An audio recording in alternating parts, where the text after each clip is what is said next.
I looked at fish. You went and just kind of checked them out? Mm-hmm. How are they? They're doing fine. They're not hooked in the mouth. Alive and well, no wounds to the mouth. Good. Correct. That's really kind of you. Yeah.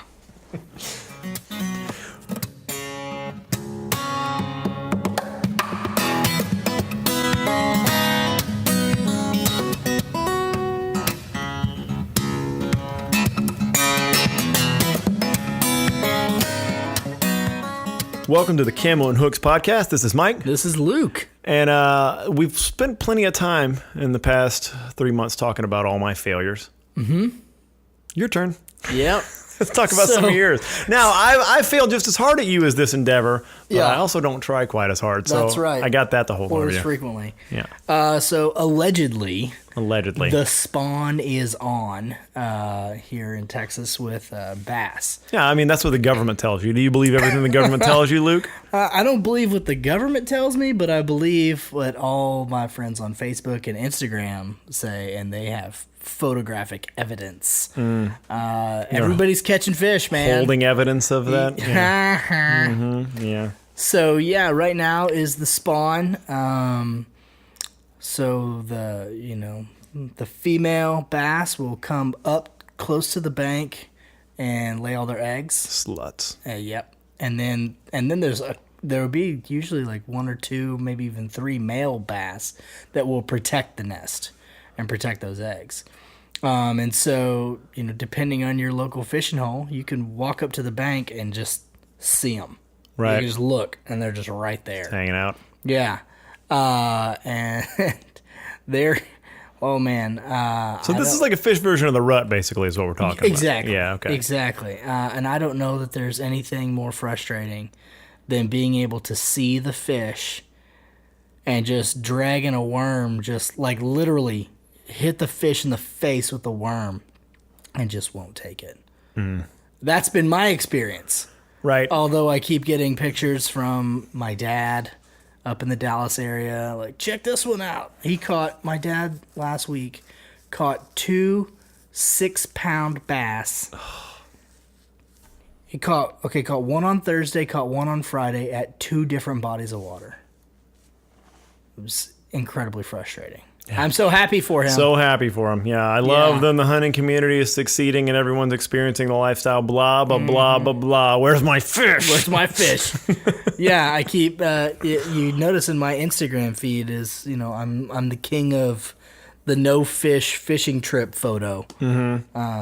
And I'm struggling to become increasingly more creative with those pictures. Okay, so we went out with our buddy Daniel. Our buddy Daniel, not yours. Our buddy. He's now Daniel. our buddy because we hung out. So I the real Daniel. At the real Daniel. I co-opted him as a buddy now. He's quite the angler. He's a skilled fisherman. Mm-hmm. And has he had any discussion with you about anything that you're doing wrong? Like, has he been able to isolate anything? Like, is it as simple as a gear thing or a technique thing? Or is it just an inferiority thing? Mostly it's an inferiority. I mean, when I talk to my dad, or I talk to the infamous Greg, or I talk to Daniel about my getting skunked frequently, they are surprised.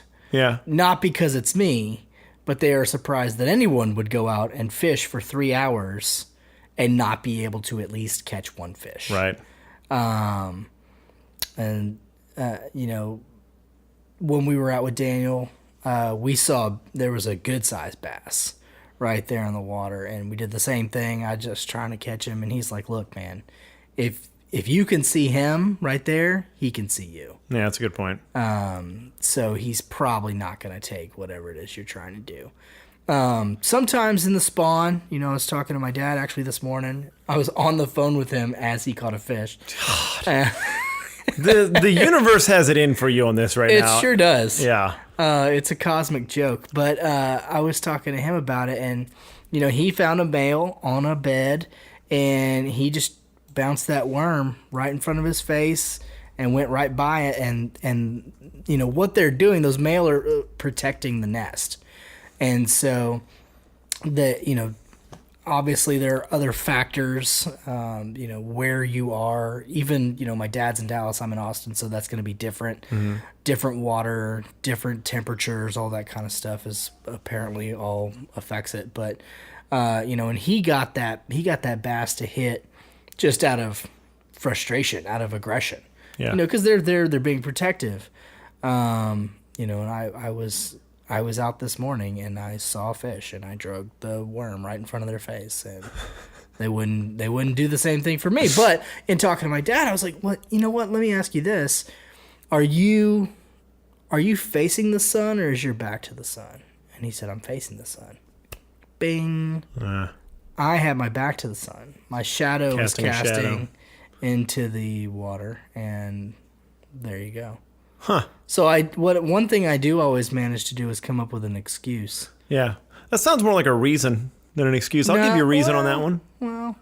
Yeah, well, all right. I'm trying to give you an out here, man. Yeah.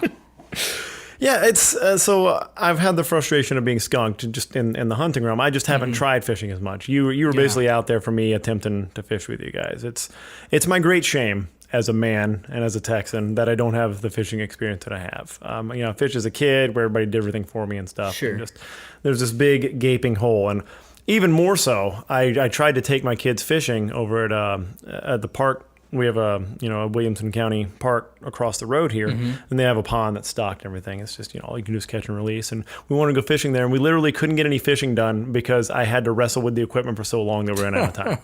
I was hot. I was in a bad place after that. Well, and you know what's good for trying to tie on hooks and hard baits and stuff to fishing line is anger. Yeah, really, it makes your fine motor skills really pick up.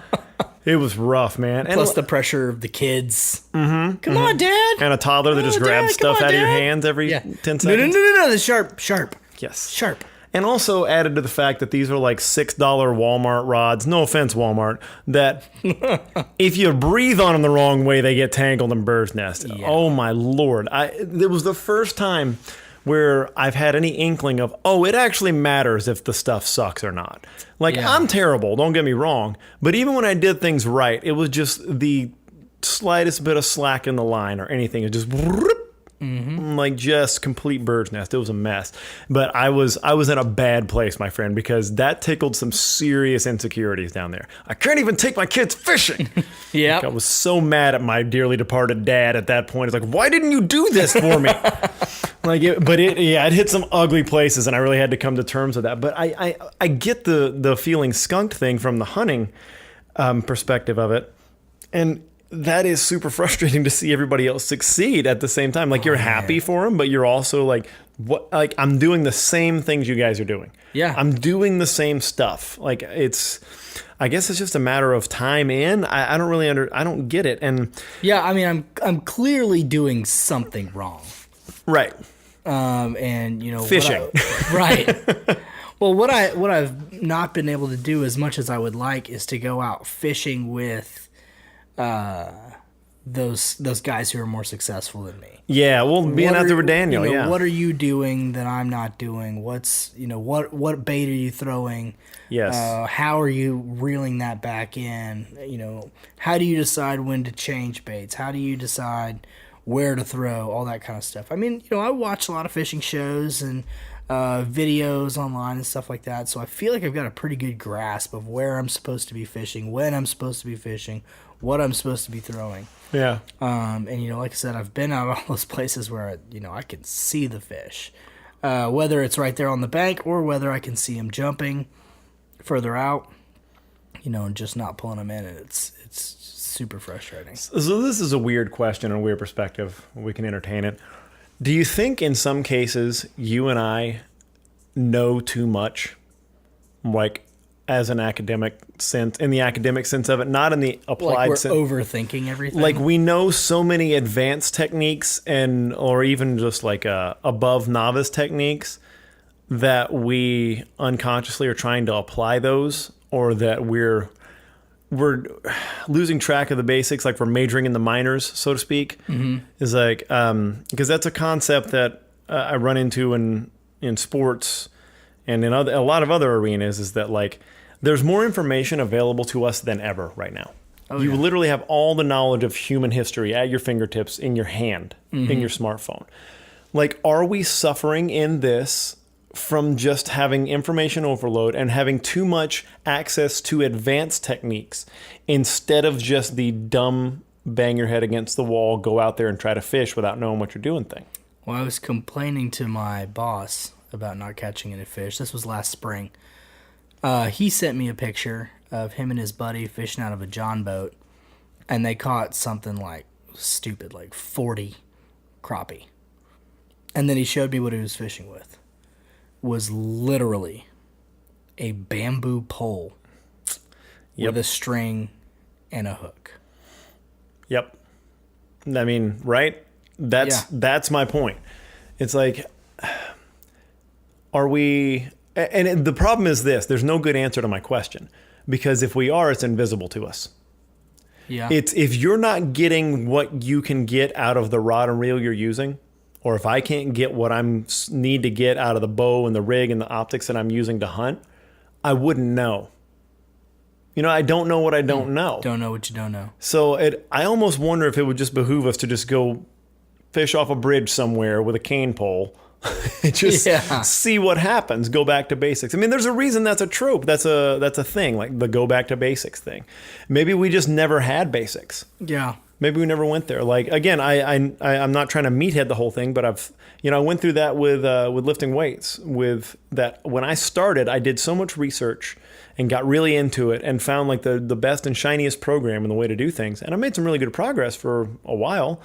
And then after a while, I hit a wall faster than I thought I would, and it was hard to break through. And I realized I had never done like the just stupid go lift the same thing over and over again thing that a lot of people had done. Mm-hmm. I'd never done like just go do 10 sets of 3 till you can't anymore and put weight on every time, or like go do 5 sets of 5 until you can't anymore. Yeah. I'd never done that. So in my 30s, I had to go back and do that again. Yeah. So I don't know, like I don't have the answer there, but it could be a fun experiment, and I'd film you doing it. And I like that there's an extra excuse there for me. God, that's why I should graduate from the buddy list to the friend list, because I just gave you an out for all your shortcomings. Yeah, like, I just know too much. Yeah, it's just too much knowledge, you know? Yeah. It's this big brain of mine holds all these thoughts.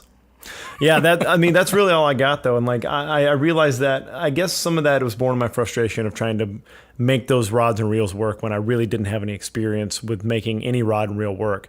It's like, if I had a stick with a string and a piece of hamburger on it, I'd probably be fine. Yeah. Like, these fish are like, oh yeah, cool, it's free food, sweet. Nobody's died from it. It's a catch and release pond. So they're just like, you have to hold your breath for a few seconds. Sometimes they come out, but they always come back. Yeah. It's fine. Just go like this. And then just get the piece of food. You're fine. Yeah, I don't know. So again, I will volunteer to, if you want to go fish with a cane pole off a bridge, I'll gladly film you, put it on YouTube. All right. Like, I don't know, like some, like a yakety sax playing in the background. Sure. Yep. Mm-hmm. Probably be the number one video you've ever published. Yeah, and I'd probably yank like 14 fish out of the water. I did not know we had mahi in this part of Texas in fresh water. He found one. Yeah. With a cane pole. Well, you came to the podcast with me to complain about fishing and try to figure out what you could do. And surprise, surprise, you didn't get much except try something easier. Yeah.